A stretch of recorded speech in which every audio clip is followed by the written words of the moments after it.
Hello friends, welcome back to ಗೃಹಿಣಿಯ ಕಲಿಕೆ.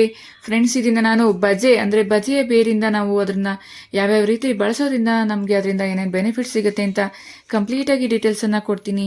ಬನ್ನಿ, ಹಾಗಾದ್ರೆ ಬಜೆಯಿಂದ ನಮ್ಗೆ ಏನೇನು ಬೆನಿಫಿಟ್ಸ್ ಇದೆ ಅಂತ ತಿಳ್ಕೊಳ್ಳೋಣವಾ. ಸಾಮಾನ್ಯವಾಗಿ ಚಿಕ್ಕ ಮಕ್ಕಳಿಗೆ ಹಲ್ಲು ಹುಟ್ಟುವ ಸಮಯದಲ್ಲಿ ಜ್ವರ ಬರುತ್ತಿದ್ರೆ ಬಜೆಯ ಬೇರನ್ನ ತೇಯ್ದು ಹಾಲಿನೊಂದಿಗೆ ಬೆರೆಸಿ ಅದನ್ನ ಸೇವನೆ ಮಾಡೋದಕ್ಕೆ ಕೊಡಬೇಕು. ರೀತಿ ಮಾಡೋದ್ರಿಂದ ಚಿಕ್ಕ ಮಕ್ಕಳಿಗೆ ಬರುವಂತಹ ಒಂದು ಹಲ್ಲು ಹುಟ್ಟೋ ಸಮಯದಲ್ಲಿ ಬರುವಂತಹ ಜ್ವರ ಸಹ ನಿಂತು ಹೋಗುತ್ತೆ. ನಮ್ಮ ಮಕ್ಕಳಿಗೆ ಮಾತ್ರವಲ್ಲ, ದೊಡ್ಡವರು ಸಹ ಬಜೆಯ ಬೇರನ್ನ ಸೇವನೆ ಮಾಡೋದ್ರಿಂದ ನೆನಪಿನ ಶಕ್ತಿ ಜೊತೆಗೆ ದೇಹದಲ್ಲಿ ಚುರುಕುತನ ಮೂಡುತ್ತೆ.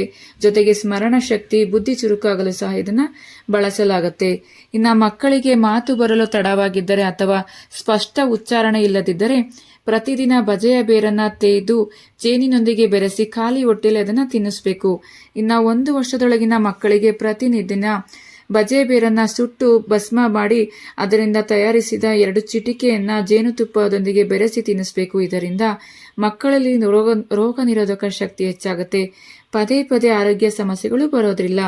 ಇನ್ನ ಸಾಮಾನ್ಯವಾಗಿ ಬಜೆಯ ಬೇರನ್ನ ಆಯುರ್ವೇದದಲ್ಲಿ ಪಂಚಕರ್ಮ ಚಿಕಿತ್ಸೆಯಲ್ಲಿ ಬಳಸಲಾಗುತ್ತೆ. ಜೊತೆಗೆ ಆತಂಕ, ಖಿನ್ನತೆಯಿಂದ ಬಳಲುತ್ತಿರುವವರಿಗೆ ಈ ಬೇರನ್ನ ಔಷಧಿಯಾಗಿ ಬಳಸಲಾಗುತ್ತೆ. ಅಲ್ಲದೆ ಇದರ ಪರಿಮಳದಿಂದ ಖಿನ್ನತೆ ಸಹ ದೂರ ಆಗುತ್ತೆ. ಇನ್ನು ಬಜೆಯ ಬೇರು ಉರಿಯೂತದ ಗುಣಲಕ್ಷಣಗಳನ್ನು ಹೊಂದಿದ್ದು ಇದನ್ನ ತೇಯ್ದು ನೋವಿರೋ ಜಾಗಕ್ಕೆ ಹಚ್ಚಿದರೆ ನೋವು ಮತ್ತು ಊತ ಸಹ ಕಡಿಮೆ ಆಗುತ್ತೆ.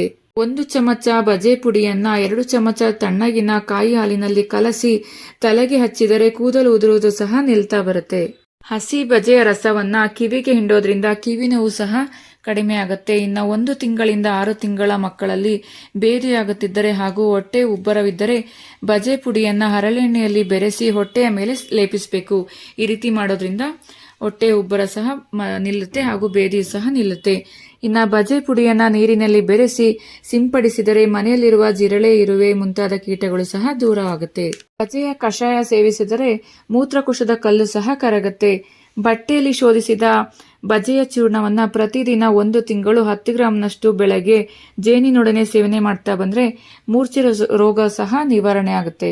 ಇದು ವಾಂತಿ ನಿವಾರಕ, ಜಠರ ಸಮಸ್ಯೆ, ಹೊಟ್ಟೆ ನೋವು, ನರ ದೌರ್ಬಲ್ಯ, ಶ್ವಾಸನಾಳದ ಸೋಂಕು, ಆಮಶಂಕೆ, ಹಾವು ವಿಷಜಂತುಗಳ ಕಡಿತ ಮುಂತಾದವುಗಳನ್ನು ಗುಣಪಡಿಸಲು ಇದನ್ನ ಬಳಸಲಾಗುತ್ತೆ. ನೋಡಿದ್ರಲ್ವಾ ಫ್ರೆಂಡ್ಸ್, ಬಜೆಯನ್ನ ಬಳಸ್ತಾ ಬಂದ್ರೆ ಎಷ್ಟೊಂದು ಬೆನಿಫಿಟ್ಸ್ ಇದೆ ಅಲ್ವಾ. ಸೊ ತಡ ಮಾಡಬೇಡಿ, ಮನೆಯಲ್ಲಿ ಬಜೆಯನ್ನ ಇಟ್ಕೊಳ್ಳಿ. ಆವಾಗ ಅದನ್ನ ತೇಯ್ದು ಅದನ್ನ ಬಳಸ್ತಾ ಬನ್ನಿ. ನಿಮ್ಮ ಆರೋಗ್ಯ ನಿಮ್ಮ ಕೈಲಿದೆ ಅಲ್ವಾ. ಹೀಗೆ ನನ್ನ ಗೃಹಿಣಿಯ ಕಲಿಕೆ ಚಾನಲ್ನ ನೋಡ್ತಾ ಇರಿ ಫ್ರೆಂಡ್ಸ್. ಮತ್ತೊಂದು ವಿಶೇಷವಾದ ಮಾಹಿತಿ ಜೊತೆ ನಾನು ನಿಮ್ಮನ್ನ ಭೇಟಿ ಮಾಡ್ತೀನಿ. Thank you for watching. Thank you.